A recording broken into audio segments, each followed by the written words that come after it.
नमस्कार मेरे प्यारे बच्चों। जैसा कि सभी बच्चों को सूचना मिल गई होगी, पहले कोचिंग खुलने का समय जून तय किया गया था बच्चों, अब जुलाई तय किया गया है। संक्रमण थोड़ा सा अधिक मात्रा में फैल रहा है, इसलिए जुलाई से जो थर्ड अनलॉक होगा उसमें कोचिंग, स्कूल और कॉलेजेस खोलने की सुविधा रखी गई है। बच्चों एक जीवन के लिए मंत्र देना चाहते हैं, कभी भी कोई काम करें तो उसके लिए दो प्लान बनाएं, प्लान ए और प्लान बी। बच्चों अगर कोचिंग जून में खुलती तो आप लोगों के लिए हमारे पास दो प्लान थे।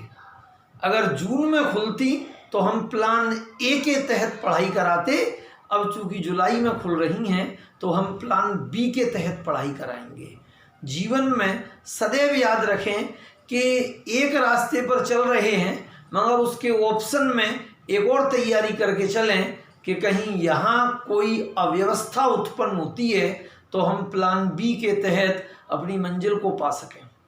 तो बच्चों थर्ड यूनिट में लगभग टॉपिक हो चले हैं।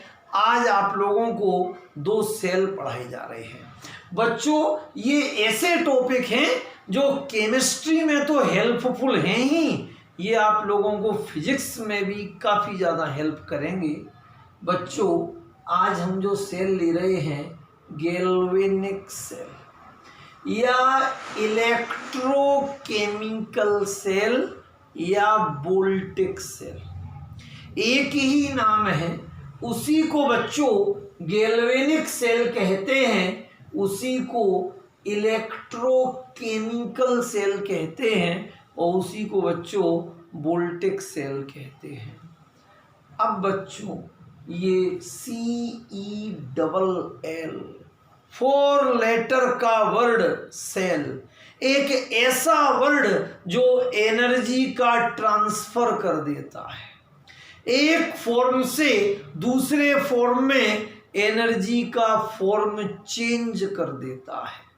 4 लेटर का एक ऐसा वर्ड जो वर्क प्रोड्यूस कर दे, इलेक्ट्रिसिटी प्रोड्यूस कर दे, सिस्टम ऑपरेट कर दे, उसे सेल कहा जाता है। बच्चों गैल्वेनिक सेल को हम इलेक्ट्रोकेमिकल सेल भी कहते हैं। अब इलेक्ट्रोकेमिकल सेल को हम ऐसे समझें, a device which convert chemical energy into electrical energy. A device which convert chemical energy into electrical energy by redox reaction or by oxidation and reduction is called galvanic cell. Scientist L. Galvani and A. Volta firstly introduced structure and mechanism of galvanic cell. तो बच्चों सबसे पहले तो हमने ये जाना briefing में कि एनर्जी कन्वर्सेशन कैसे होता है, केमिकल एनर्जी को इलेक्ट्रिकल एनर्जी में कन्वर्ट किया जाता है। गैल्वेनिक सेल की सबसे पहली लाइन, एक ऐसी डिवाइस जो केमिकल एनर्जी को इलेक्ट्रिकल एनर्जी में कन्वर्ट कर देगी, हम उसे गैल्वेनिक सेल या इलेक्ट्रोकेमिकल सेल कहेंगे। अब बच्चों इसके inventor scientist L Galvani and scientist A Volta, दोनों साइंटिस्ट बड़े ही महान साइंटिस्ट हुए हैं और ये सेल बच्चों आता भी है एग्जाम में। सबसे पहले दो बीकर लिए गए, पहले इसका स्ट्रक्चर समझा रहे हैं। दो बीकर हैं, दो बच्चों एपरेटस हैं। एक एपरेटस में जिंक की रॉड डाली और यह जिंक सल्फेट नाम के इलेक्ट्रोलाइट में डूबी है।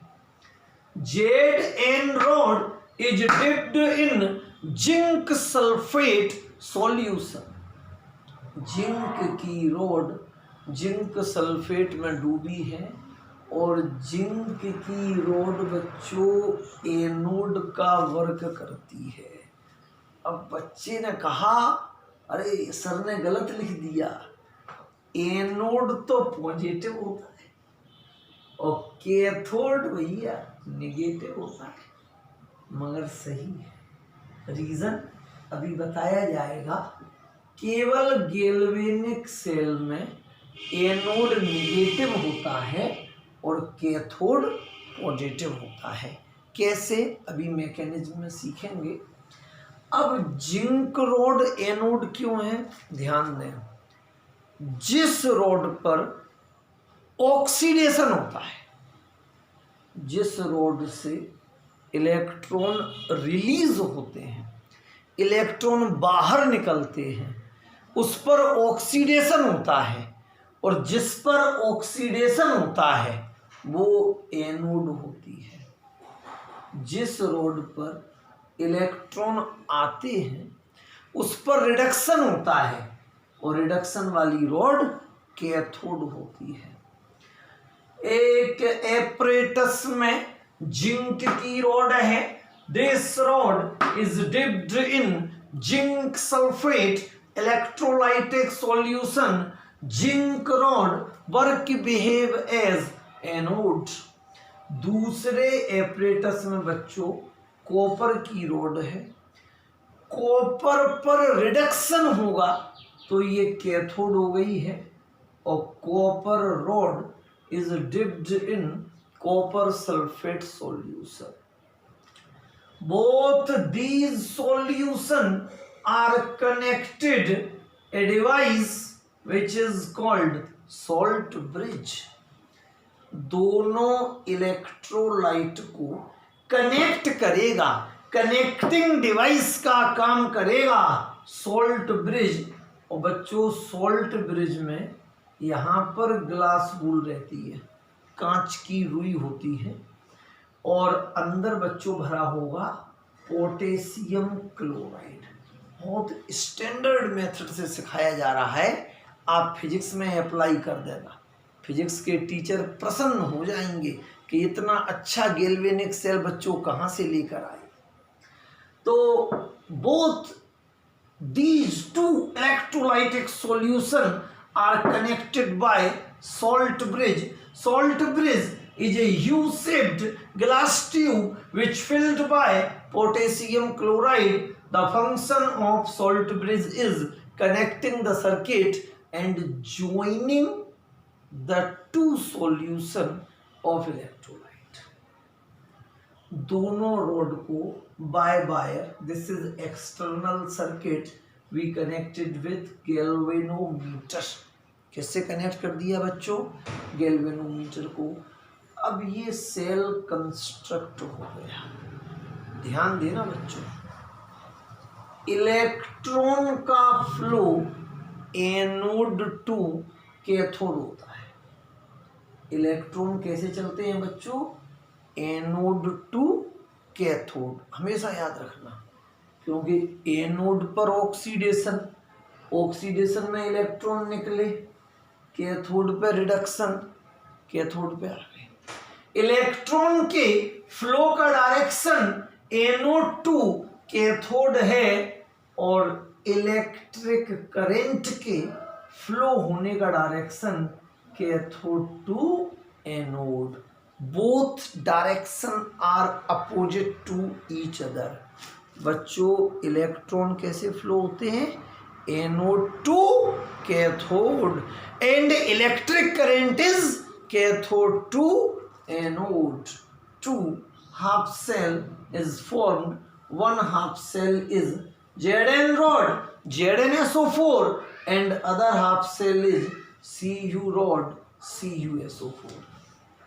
अब बच्चों ध्यान देना, रिएक्शन एट एनोड।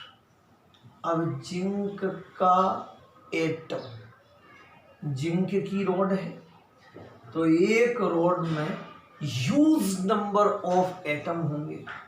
बच्चों ये एनोड है, इलेक्ट्रॉन डोनेट करेंगे, जिंक के एक एटम ने 2 इलेक्ट्रॉन डोनेट किए। ये चल रहे हैं बच्चों इलेक्ट्रॉन। इमेजिन करो, रॉड में तो बहुत सारे एटम हैं, एक एटम ने 2 इलेक्ट्रॉन डोनेट किए, ये आ रहे 2 इलेक्ट्रॉन, और 2 इलेक्ट्रॉन छोड़े तो अंदर कौन सा आयन रिलीज किया, Zn di positive. Zinc atom 2 electron को डोनेट कर रहा है। जिंक एटम एनोड है, एनोड पर ऑक्सीडेशन होगा, जिंक ने 2 इलेक्ट्रॉन को डोनेट कर दिया, Zn डाई पॉजिटिव बनाया। क्या बनाया बच्चों, Zn डाई पॉजिटिव। अब इलेक्ट्रॉन डोनेट हो गए, इलेक्ट्रॉन में कमी आ गई, पॉजिटिव वैलेंसी बढ़ गई, इसे हम ऑक्सीडेशन कहते हैं।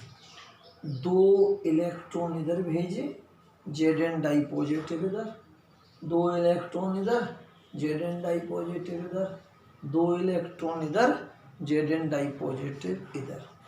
बच्चों जिंक एटम 2 इलेक्ट्रॉन डोनेट करता जा रहा है और Zn डाई पॉजिटिव इधर आता जा रहा है, ऑक्सीडेशन हुआ। अब बच्चों ध्यान देना जरा, ये जो इलेक्ट्रोलाइटिक सॉल्यूशन था, ये जो अब ये 2 इलेक्ट्रॉन इधर आ गए, इलेक्ट्रोलाइटिक सॉल्यूशन कॉपर सल्फेट था बच्चों। अब कॉपर सल्फेट किस में आयोनाइज होता है, Cu di positive plus SO4 di negative. अब कॉपर की रॉड तो पॉजिटिव है, Cu डाई पॉजिटिव है, 2 इलेक्ट्रॉन जो छोड़े थे उन्हें Cu डाई पॉजिटिव ने ले लिया।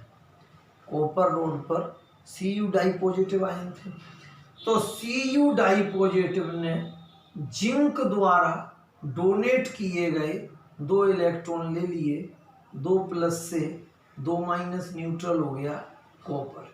इसे कहते हैं बच्चों रिडक्शन। क्या कहते हैं, रिडक्शन। बच्चों इसे हिंदी में कहते हैं ऑक्सीकरण। ऑक्सीडेशन को हिंदी में क्या कहते हैं, ऑक्सीकरण। और रिडक्शन को हिंदी में क्या कहते हैं बच्चों, अपचयन।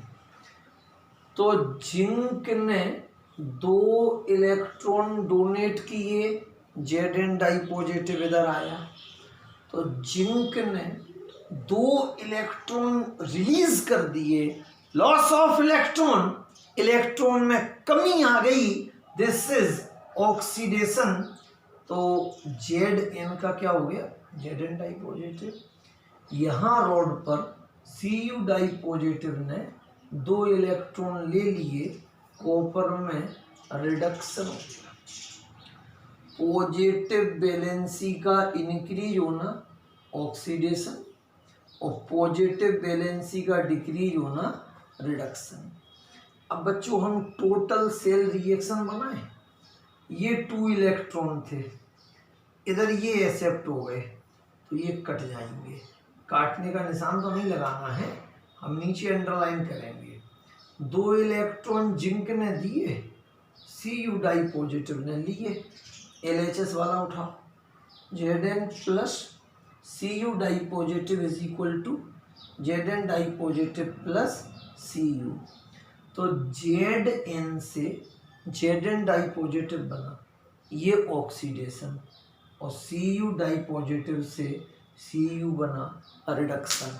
बच्चों ऑक्सीडेशन भी हो रहा है, रिडक्शन भी हो रहा है। Oxidation and reduction both reaction simultaneously called redox.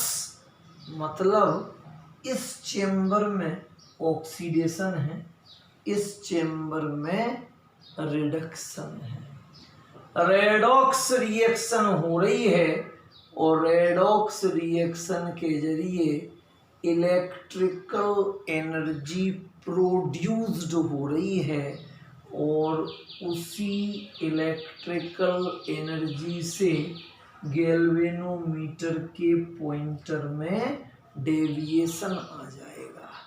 Galvanometer का जो पॉइंटर है वो आगे को मूव कर जाएगा। हम पहचान गए, इधर ऑक्सीडेशन चल रहा है, इधर रिडक्शन चल रहा है, रेडॉक्स रिएक्शन चल रही है, और रेडॉक्स रिएक्शन के जरिए केमिकल एनर्जी इलेक्ट्रिकल एनर्जी में कन्वर्ट हो रही है, जिसकी पहचान कर ली हमने। गैल्वेनोमीटर का पॉइंटर आगे को मूव कर गया। अब बच्चों कुछ बातें इस सेल के बारे में थोड़ा एक्स्ट्रा में बताना चाहेंगे। सोल्ट ब्रिज, इसमें पोटेशियम क्लोराइड भरा है। क्या भरा है बच्चों? Potassium chloride. सोल्ट ब्रिज से सॉल्यूशन का ट्रांसफर नहीं हो सकता, केवल आयंस ट्रांसफर होते हैं। क्या ट्रांसफर होते हैं? आयंस। ये सेल तो हो गया 11th लेवल का। एक थोड़ी हाई लेवल की चीज बता रही है बच्चों, ध्यान देना। Zn ने 2 इलेक्ट्रॉन डोनेट किए तो Zn डाई पॉजिटिव। ये डायग्राम इतना ही बनाना है, अब जो कर रहे हैं वो नहीं करना। ये रहा Zn डाई पॉजिटिव, 2 और दिए Zn डाई, 2 और दिए Zn डाई, 2 और दिए Zn डाई पॉजिटिव। हर Zn एटम 2 इलेक्ट्रॉन डोनेट कर रहा है, 2 इलेक्ट्रॉन प्रदान कर रहा है, और प्रदान कर रहा है तो huge number of Zn di positive ions are form. अत्यधिक संख्या में, बहुत अधिक संख्या में Zn डाई पॉजिटिव आयन मिल गए। समझना बच्चों। अब Zn डाई पॉजिटिव है तो किसे अट्रैक्ट करेगा? K पॉजिटिव को कि Cl नेगेटिव को? Cl नेगेटिव को। तो सोल्ट ब्रिज का Cl नेगेटिव इधर आ गया। बच्चों ये स्पेशल रिएक्शन कहीं नहीं मिलेगी किसी बुक में। ह्यूज नंबर ऑफ, बहुत ज़्यादा Zn di positive Cl negative में जुड़े, ट्वाइस Cl नेगेटिव। इन्होंने बच्चों जिंक क्लोराइड बना दिया, क्योंकि +2 है तो -2 रखने पड़ेंगे। और बच्चों जिंक क्लोराइड प्रेसिपिटेट फॉर्म में यहाँ नीचे कलेक्ट हो गया। ये एडिशनल चीज है, पेपर में लिख सकते हैं। जिंक इलेक्ट्रॉन डोनेट करता जा रहा है, जिंक इलेक्ट्रॉन दान करता जा रहा है, Zn डाई पॉजिटिव बनते जा रहे हैं, और सोल्ट ब्रिज के Cl नेगेटिव जुड़ गए, जिंक क्लोराइड बना। क्या बना बच्चों? Zinc chloride. एक बात और सुनो, इस छड़ को थोड़ा छोटा बनाया है और इस छड़ को थोड़ा बड़ा बनाया है, उसका भी रीजन है। Zn डाई पॉजिटिव निकले 2 इलेक्ट्रॉन, तो ये रोड की एक्टिविटी कम होती जा रही है। पहले बड़ी अच्छी खासी रोड ली थी, ऑक्सीडेशन होने लगा, इलेक्ट्रॉन दिया Zn डाई पॉजिटिव, इलेक्ट्रॉन दिया Zn डाई पॉजिटिव, तो रोड के वेट में भी थोड़ी कमी आ गई। रोड में से कोई चीज निकल जाएगी तो उसमें डिक्रीजमेंट आएगा, और डिक्रीजमेंट के लिए माइनस मार्क लगता है। एनोड क्यों कहा? इस पर ऑक्सीडेशन हो रहा है, ऑक्सीकरण होता है, वो तो एनोड होता है, मगर ये छड़ धीरे धीरे घुलने लगेगी। क्यों? इलेक्ट्रॉन गए, Zn di positive, electron Zn di positive, तो रोड जो है वो थोड़ी सी डिस्ट्रॉय होने लगेगी, डिस्ट्रक्ट होने लगेगी, हल्का सा पार्ट डिसॉल्व होने लगेगा। इसलिए कौन सा मार्क आया? माइनस। अब बच्चों यहाँ क्या हुआ है? अब बच्चों यहाँ ये हुआ है कि इलेक्ट्रोलाइट किसमें टूटा, Cu di positive plus SO4 di negative. अब बच्चों Cu डाई पॉजिटिव तो यहाँ आ गए, जिंक से जो 2 इलेक्ट्रॉन आए थे उन्हें ले लिया, कॉपर के फॉर्म में यहाँ कलेक्ट होते जा रहे। Cu डाई पॉजिटिव 2 इलेक्ट्रॉन लेके copper, Cu di positive electrolyte का 2 इलेक्ट्रॉन लेकर कॉपर में कलेक्ट, देखो ये बढ़ता जा रहा है। सॉल्यूशन से Cu डाई पॉजिटिव आयन आए और 2 इलेक्ट्रॉन लिए कॉपर के रूप में डिपॉजिट हो गए, कॉपर के रूप में जमा हो गए। अब बच्चों जब Cu डाई पॉजिटिव Cu में बदल गया तो अंदर कौन से आयन रहे, सल्फेट आयन। अब बच्चों के पॉजिटिव आएगा कि Cl नेगेटिव आएगा, क्योंकि ये नेगेटिव है तो पॉजिटिव आता है। तो बच्चों दूसरी रिएक्शन है, ट्वाइस के पॉजिटिव आएगा, SO4 डाई नेगेटिव में लग जाएगा K2SO4। K2SO4 is collected on the bottom of container। Reaction को बैलेंस करने के लिए 2 माइनस थे तो 2 प्लस वाला चाहिए, 2 प्लस थे तो 2 माइनस वाला। बच्चों इस चेम्बर में जिंक क्लोराइड कलेक्ट हुआ नीचे, और बच्चों इस चेम्बर में पोटेशियम सल्फेट कलेक्ट हुआ। ये क्लोराइड और पोटेशियम आयन आए कहाँ से बच्चों, सोल्ट ब्रिज से। किससे आए, सोल्ट ब्रिज। तो ऑक्सीडेशन, रिडक्शन, रेडॉक्स के जरिए केमिकल एनर्जी इलेक्ट्रिकल एनर्जी में कन्वर्ट हो गई। बच्चों डायग्राम बना लें, थ्योरी भी लिखने का प्रयास कर लें। हालांकि कोचिंग पे तो प्रिंटेड मटेरियल की तैयारी लगभग हो चुकी है, और हम चाह रहे हैं कि कोचिंग पे ही प्रदान किया जाए, क्योंकि अभी तो दे तो सकते हैं, अभी अगर दे देंगे तो आप लोगों को समझ में नहीं आएगा, फिर परेशान होगे और अभी फिर आप लोग लिखना बंद कर देंगे। रफ कॉपी में थोड़ा थोड़ा नोट डाउन करते जाएं। अपन लोगों के लिए बड़ा चैलेंज है, आपके लिए चैलेंज है, हमारे लिए भी चैलेंज है। जो कार्य 10 महीने में करा के दिया जाता था, अब वो कार्य 8 महीने में करा के देना है, मगर उससे भी अच्छी तरह से करा के देना है। तो बच्चों एक बार थोड़ा इसका रिव्यू ले लें। A cell which convert chemical energy into electrical energy by redox reaction is called galvanic cell. वह सेल जिसमें रासायनिक ऊर्जा का विद्युत ऊर्जा में परिवर्तन होता है, वह सेल जिसमें रासायनिक ऊर्जा का विद्युत ऊर्जा में परिवर्तन होता है, गैल्वेनिक सेल कहलाता है। पहले बच्चों टोटल हम आपके लिए इंग्लिश में बोले देते हैं, इसके बाद हिंदी मीडियम वालों को ये पूरा हिंदी में सिखा देंगे। सबसे पहले, a device which convert chemical energy into electrical energy by redox reaction by oxidation and reduction reaction is called galvanic cell. Scientist L. Galvani and A. Volta firstly introduced the structure and mechanism of galvanic cell. In this cell, we take 2 apparatus. In first apparatus, we took zinc rod. This rod work behave as anode. Zinc rod is dipped in zinc sulfate electrolytic solution, and in second apparatus we put copper rod. This rod is work as cathode and copper rod is dipped in copper sulfate solution.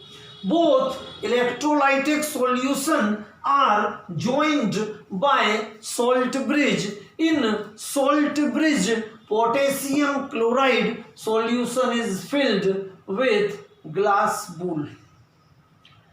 These two rods are connected by galvanometer by wire.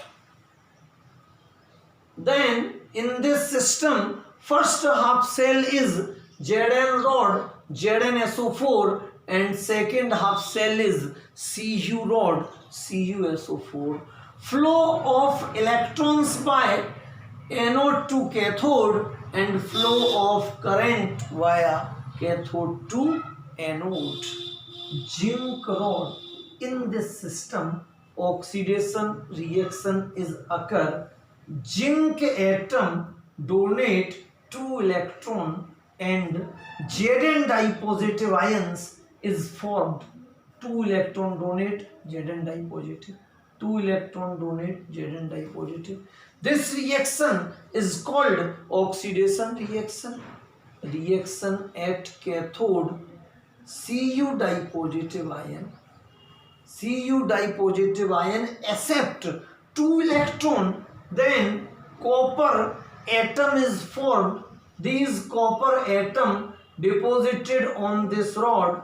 This reaction is called reduction reaction. बच्चों एक last extra line, बहुत सारे Zn di positive होंगे, twice Cl negative में जुड़कर zinc chloride, बहुत सारे SO4 di negative होंगे, ट्वाइस K पॉजिटिव में जुड़ के K2SO4. ऑक्सीडेशन हो गया, रिडक्शन हो गया, रेडॉक्स रिएक्शन हो गई और रेडॉक्स रिएक्शन के जरिए केमिकल एनर्जी जो है इलेक्ट्रिकल एनर्जी में ट्रांसफर हो रही है. बच्चों अब हिंदी में इसको देख लेते हैं क्योंकि इसको 2 बार कराने का मतलब नहीं है, एक जैसा सिस्टम है. वह सेल जिसमें रासायनिक ऊर्जा का विद्युत ऊर्जा में परिवर्तन होता है, वह सेल जिसमें रासायनिक ऊर्जा का विद्युत ऊर्जा में परिवर्तन होता है, गैल्वेनिक सेल कहलाता है. रेडॉक्स अभिक्रिया के द्वारा वैज्ञानिक एल गैल्वेनी एंड ए वोल्टा ने सर्वप्रथम गैल्वेनिक सेल की संरचना व क्रिया विधि प्रस्तुत की. बड़े आराम से सुनना बच्चों. सर्वप्रथम 2 पात्र लिए जाते हैं. एक पात्र में जिंक धातु की छड़ ली जाती है जो एनोड का कार्य करती है. यह छड़ जिंक सल्फेट के विलयन में डूबी रहती है. दूसरे पात्र में कॉपर धातु की छड़ ली जाती है जो कैथोड का कार्य करती है. यह छड़ कॉपर सल्फेट के विलयन में डूबी रहती है. दोनों पात्र के विलयनों को एक यू आकार की नली से संबंधित कर दिया जाता है जिसे लवण सेतु कहा जाता है. लवण सेतु में कांच की रुई रहती है और पोटेशियम क्लोराइड का विलयन भरा रहता है. दोनों छड़ों को एक तार के जरिए गैल्वेनोमीटर से संबंधित कर दिया जाता है. फलस्वरूप यह सेल 2 अर्ध सेलों में विभक्त हो जाता है. Zn rod ZnSO4, Cu rod CuSO4. बच्चों जिंक ने 2 इलेक्ट्रॉन त्यागे, Zn डाइपॉजिटिव ऑक्सीकरण. अब विद्युत अपघट्य के Cu डाइपॉजिटिव 2 इलेक्ट्रॉन लेंगे Cu. 2 इलेक्ट्रॉन से 2 इलेक्ट्रॉन कट गए. Zn plus Cu dipositive is equal to Zn dipositive plus Cu. ये ऑक्सीकरण, ये अपचयन. अब बच्चों 2 इलेक्ट्रॉन देगा, Zn डाइपॉजिटिव छोड़ेगा तो क्लोराइड आयन Zn डाइपॉजिटिव में जुड़ेंगे जिंक क्लोराइड. पात्र के तल में जमा हो गया और यहाँ सल्फेट आयन शेष रह गए थे, वो पोटेशियम आयन में जुड़कर पोटेशियम सल्फेट बनाएंगे। इधर ऑक्सीकरण हो रहा है, इधर अपचयन हो रहा है, ऑक्सीकरण भी हो रहा है, अपचयन भी हो रहा है, मतलब रेडॉक्स क्रिया हो रही है और रासायनिक ऊर्जा का परिवर्तन विद्युत ऊर्जा में होगा। गैल्वेनोमीटर का कांटा आगे को मूव कर जाएगा। सुई बच्चों, हम पहचान गए कि अंदर रसायन थे, रसायनों की रासायनिक ऊर्जा थी और रासायनिक ऊर्जा का परिवर्तन बच्चों विद्युत ऊर्जा में हो गया। बच्चों, आज के जो दो प्रश्न हैं दोनों मीडियम में कॉमन है। एक प्रश्न और लेंगे अभी हम आपके लिए, इसे बढ़िया तरीके से नोट करें क्योंकि इसमें मीडियम की आवश्यकता नहीं है। कुछ टॉपिक ऐसे होते हैं जो हिंदी मीडियम इंग्लिश मीडियम दोनों में ही एक जैसे चलेंगे। केमिस्ट्री के विषय में तो बिल्कुल चिंता ना करें, अगर कोचिंग 15 जुलाई से भी खुलती हैं तो भी हमारे पास प्लान नंबर बी है जो आप लोगों का जलवा कर देगा। बच्चों, एक संक्षारण सेल, कोरोजन सेल, ये भी दोनों मीडियम में कॉमन क्वेश्चन है। संक्षारण सेल, कोरोजन सेल पेपर में आने के पूरे पूरे चांस। जंग लगने का विद्युत रासायनिक सिद्धांत, 4 रिएक्शन है बच्चों। जंग लगने का विद्युत रासायनिक सिद्धांत या electrochemical theory of rusting. Rusting की बच्चों इलेक्ट्रोकेमिकल थ्योरी। कुछ नहीं करना बच्चों, केवल 4 रिएक्शन याद कर लें और चारों को हम लैंग्वेज में कन्वर्ट करा देंगे। आयरन पर जंग लग रही है तो ये आयरन जो है वो एनोड है। आयरन सरफेस, आयरन सरफेस जो है बच्चों वो एनोड का काम करती है, लोहे की सतह। अब एनोड तो इलेक्ट्रॉन रिलीज करता है, ऑक्सीडेशन होता है। आयरन ने 2 इलेक्ट्रॉन डोनेट किए बच्चों, Fe डाई पॉजिटिव बना फेरस। आयरन का एटॉमिक नंबर 26 होता है, तो एक आयरन एटम पे कितने इलेक्ट्रॉन है? 26। और फेरस आयन पे बच्चों 24। जितने प्लस उतने माइनस, जितने माइनस उतने प्लस। तो फर्स्ट रिएक्शन आयरन में जंग लगेगी तो आयरन सरफेस से एक आयरन एटम 2 इलेक्ट्रॉन रिलीज करेगा और फेरस आयन बनाएगा।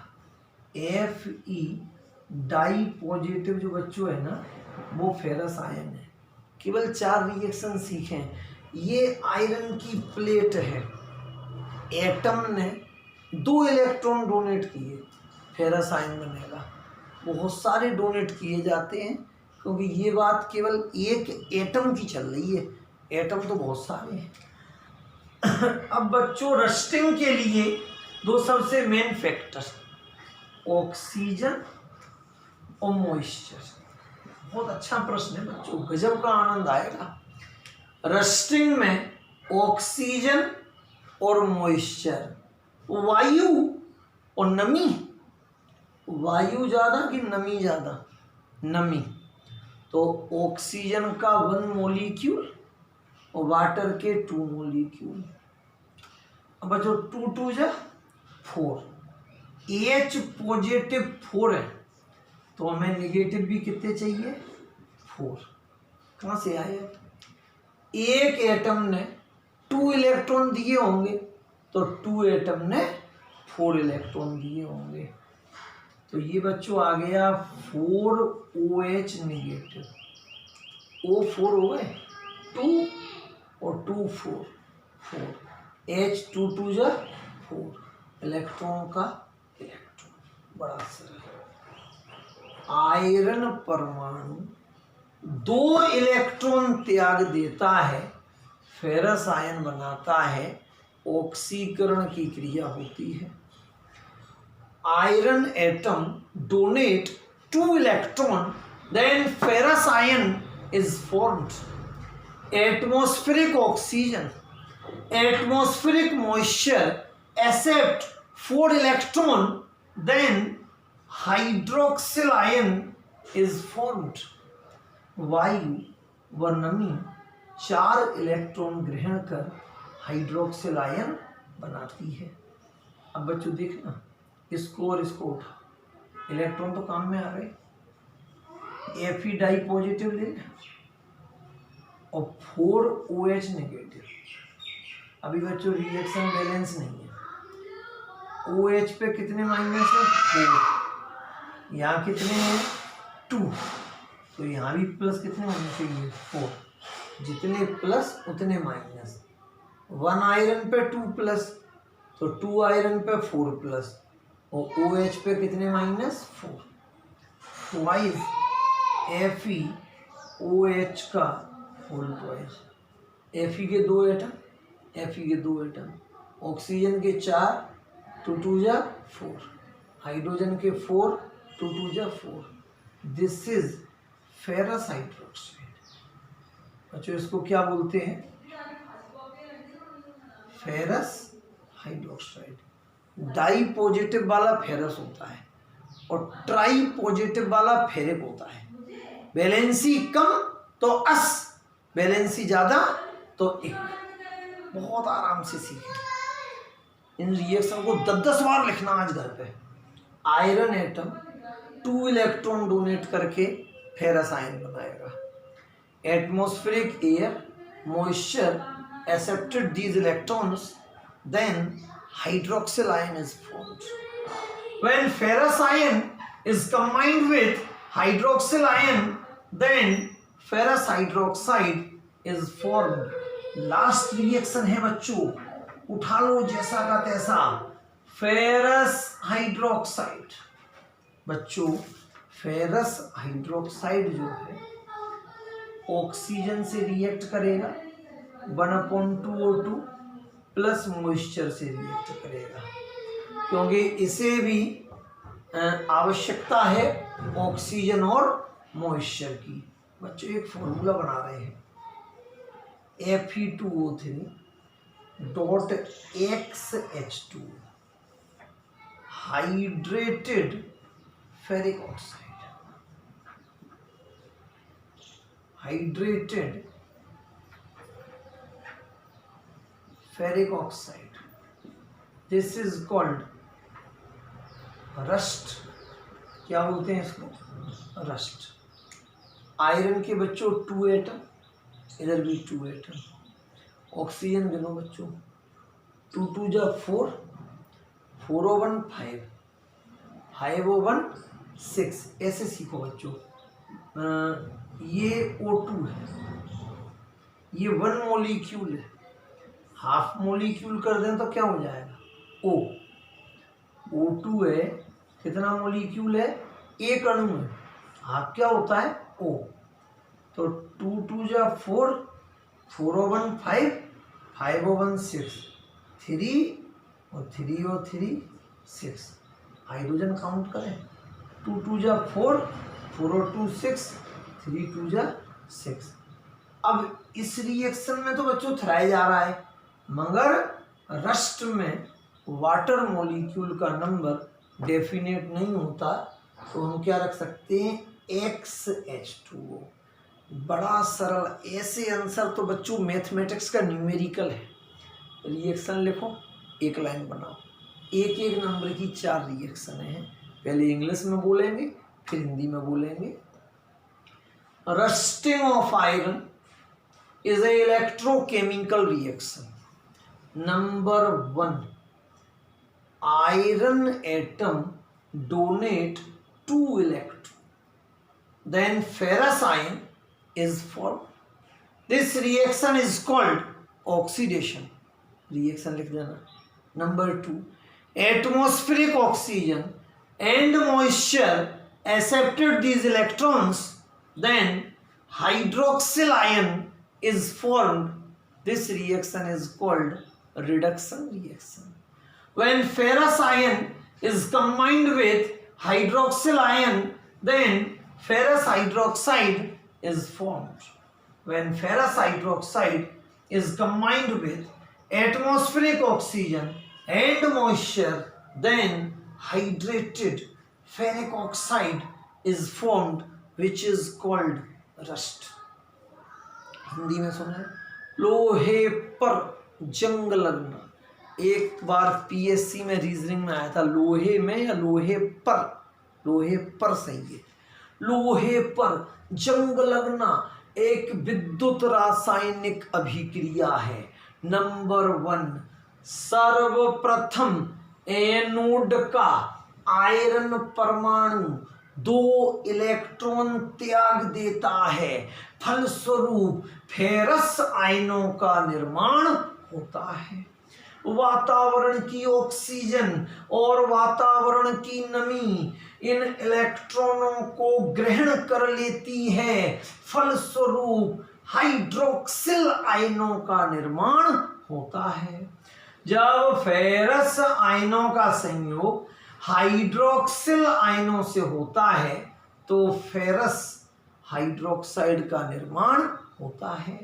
जब फेरस हाइड्रोक्साइड की अभिक्रिया ऑक्सीजन व नमी से होती है तो हाइड्रेटेड फेरिक ऑक्साइड का निर्माण होता है, जिसे जंग कहा जाता है. तो बच्चों, आज के दोनों टॉपिक दोनों मीडियम के लिए थे. अच्छी तरह से नोट करें. एक बात और बता रहे हैं, हर टॉपिक को रफ कॉपी पर नोट करते जाएं. पेपर जो दे रहे हैं, हम बहुत मेहनत करके पेपर बनाते हैं, धीरे धीरे प्रश्न छांट के. आप लोग पूरे क्वेश्चन नोट किया करो, आगे उनके आंसर लिखा करो. कॉपी चेक की जाएगी और जो अच्छी कॉपियां होंगी उन्हें पुरस्कार दिया जाएगा, क्योंकि बहुत से बच्चे तो ऐसे हैं कि पुरस्कार मिलेगा तभी पढ़ेंगे. तो अगले महीने कोचिंगें प्रारंभ हो रही हैं. पक्का प्लान बी के तहत कार्रवाई होगी. और कॉपियाँ जरूर, टेस्ट की एक अलग कॉपी रखें, प्रश्नों की एक अलग कॉपी रखें, और कॉपियाँ टेस्ट की चेक की जाएंगी. जो अच्छी कॉपी होगी, साफ सुथरा, जिसने पूरा कार्य किया होगा, उसे बच्चों पुरस्कार मिलेगा. कल एक पेपर दिया गया था, उसे कल सॉल्व करवाएंगे. और बच्चों थोड़ा थोड़ा पढ़ते रहें. बहुत बहुत धन्यवाद मेरे प्यारे बच्चों.